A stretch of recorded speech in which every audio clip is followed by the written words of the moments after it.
How high did the water get here? The water got about 3 feet into the house.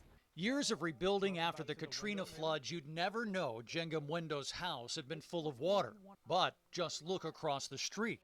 And that's the entire time you've been looking at these vacant houses, these overgrown lots? Yes.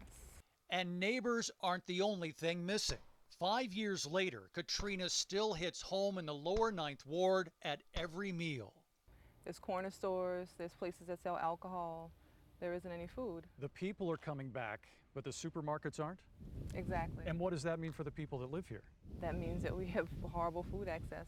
Policymakers call it a food desert, as recovering flood victims find fresh food harder and more costly to get to.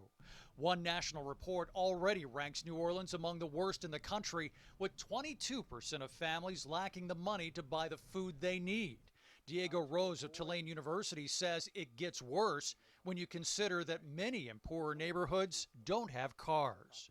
Whatever you and I might pay for fresh produce in a supermarket that we have easy access to, a person out here is going to have to add on another percentage, 10, 20, 30% of their grocery bill just to get there. And if you think going by foot from the lower 9th Ward is a good option, just watch. I'm going to start walking. As they say in New Orleans, it's time to make some groceries. When distance is an issue, it's easy to see why less nutritious choices at corner stores are attractive. Okay, that was a hot and steamy walk. It only took about 30 minutes, but here's the surprise. This isn't my destination. It used to be a 30-minute walk to the supermarket that was closest to the lower 9th Ward. That was before Katrina. Well, take a look at this. It's closed. This supermarket didn't reopen after the floods. There's a new one that's been built since then. It's a little further down the road, so that means just a little more walking.